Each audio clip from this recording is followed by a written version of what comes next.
पटवारी भर्ती 4 चरणों में हुई। चौथे चरण के अभ्यर्थियों का कहना है कि हमारे साथ भेदभाव हुआ। क्या कुछ मामला है, पूरा एक बार जानते हैं। क्या कुछ भेदभाव का आरोप लग रहा है? सर ये एग्ज़ाम 4 शिफ्ट में हुआ था। जी। जब एग्ज़ाम कंडक्ट करवाया उसमें नॉर्मलाइज़ेशन का कोई रोल नहीं था। जो सिलेबस आया उसमें भी आप साफ देख सकते हैं, इन्होंने बोला है कि नॉर्मलाइज़ेशन का कोई रोल नहीं पड़ेगा। आपके नंबर जो गेन करोगे उसी के आधार पे आपका ऑर्डर ऑफ मेरिट डिसाइड होगा। फिर ये एग्ज़ाम लेते हैं 4 शिफ्ट में, वो करवा चौथ की वजह से लड़कियों का पहले होता है, बाद में होता है, जो भी होता है।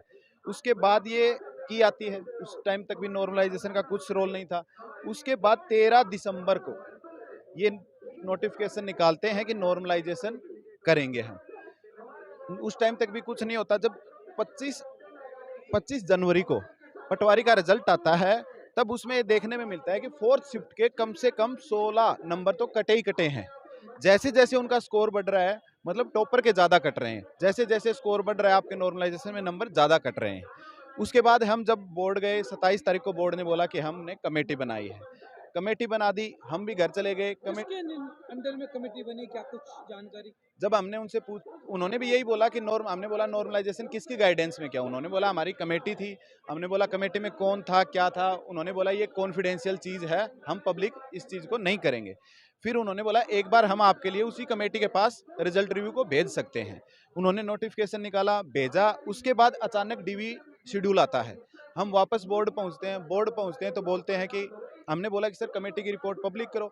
तो उनका यही रवैया था कि पब्लिक नहीं करेंगे, रिपोर्ट भी कॉन्फिडेंशियल है, कमेटी भी कॉन्फिडेंशियल है। हमने बोला सर हमें पता कैसे चलेगा कमेटी का रिव्यू क्या रहा है, हमारे पक्ष में रहा है, अगेंस्ट रहा है? तो उनका यही कहना था कि इस डीवी का शेड्यूल आ गया, इसका मतलब यही है कि आपके अगेंस्ट रहा है।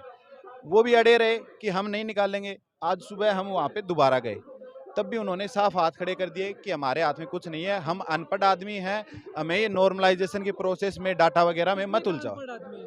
हरिप्रसाद शर्मा सर ने। आरएसएसपी के चेयरमैन पर आरोप लगा रहे हैं आप? जी सर, मैं पर्सनली डेलीगेशन में गया हूँ। उनका हमने जब उनके सामने डाटा रखे तो उन्होंने कहा देखो मुझे डाटा में मत उलझाओ, मैं वैसे ही अनपढ़ आदमी हूँ, मुझे कमेटी ने जैसा बोला मैंने कर दिया। आपने आरटीए से डाटा भी मांगा, उसमें क्या कुछ दिया आपको? उसमें हमने यही पूछा था कि अलग अलग शिफ्ट, हर शिफ्ट में कितने महिला कितने पुरुष कैंडिडेट बैठे और उनमें से चयनित कितनी महिला हुई, पुरुष कितने चयनित हुए, हर शिफ्ट में अलग अलग। तो उसमें बोर्ड का जवाब आता है कि रिजल्ट का अवलोकन स्वयं करें। आरएसएसपी के चेयरमैन से आप भी मिले, क्या कुछ बात हुई? सर उन्होंने ये कहा है कि हमारे को तो जैसे ठीक लगा, हमने रिजल्ट दे दिया है। अब अगर आप लोग ये जानना चाह रहे हैं कि कमेटी कैसी थी या कमेटी का निर्णय क्या था, तो कहीं न कहीं आपको हम जवाब देने के लिए ऑथराइज़ नहीं है। उन्होंने साफ-साफ मना कर दिया। इसके अलावा उन्होंने कहा कि हमें तो जिस ढंग से नॉर्मलाइज़ेशन का सूत्र दिया गया था, वो हमने लगा दिया और उस हिसाब से हमने रिजल्ट निकाल दिया। कहीं न कहीं सूत्र में ही विसंगताएँ हैं और विसंगताएँ इस तरीके से है कि सूत्र वहीं पर ही लगाया जाना चाहिए था, जहाँ पर रैंडम अलॉटमेंट किया जाए स्टूडेंट्स का। यहाँ पर किसी तरीके का रैंडम अलॉटमेंट नहीं था। महिलाओं की सबकी परीक्षा 23 तारीख को ली गई। तो पहले तो यहाँ पर ये आधार आता है। इसके अलावा अलवर और धौलपुर 2 जिलों में चुनाव होने के कारण वो सारे के सारे अभ्यर्थी 4th शिफ्ट में और 3rd शिफ्ट में एग्जाम उन्होंने दिया था, भले उनका नाम किसी वर्ड पे आ रहा है। तो रैंडम अलॉटमेंट किसी सूरत में यहाँ पर नहीं किया गया और उसके बावजूद ये स्केलिंग का जो फॉर्मूला लगाया गया है, ये सरासर गलत है। इससे सिर्फ 4th शिफ्ट का नुकसान हुआ और वो नुकसान भी जहाँ कॉम्पिटिशन में पॉइंटों में नंबरों से आदमी सेलेक्ट होने से बच जाता है या सेलेक्ट हो जाता है, वहाँ पर 18-18 नंबरों की कटौती और दूसरी तीनों शिफ्टों में करीब-करीब 10 नंबरों की बढ़ोतरी। ये दर्शाती है कि सरकार और बोर्ड यहाँ पर एक-एक नंबर को लेके कितना गंभीर है। बड़े आसानी से उन्होंने ये पूरे राजस्थान से लोग आए हुए हैं, इनके सबके 18-18 नंबर काट दिए 4th शिफ्ट के। आपको क्या आके किसी का एक भी नंबर काटने का? मेहनत करके एक नंबर कैसे लाया जाता है, पॉइंटों में नंबर कैसे लाए जाते हैं, ये पूरी रात किताबें पढ़ते हैं, पूरे दिन पढ़ते हैं, तब जाके हमें हमें ये नंबर मिले थे। आज नंबर इतने ज़्यादा हैं कि बोर्ड की मेरिट से भी हमारे कम से कम 20-20 नंबर रॉ मार्क्स में ज़्यादा है, फिर भी हम लोग फेल हुए हैं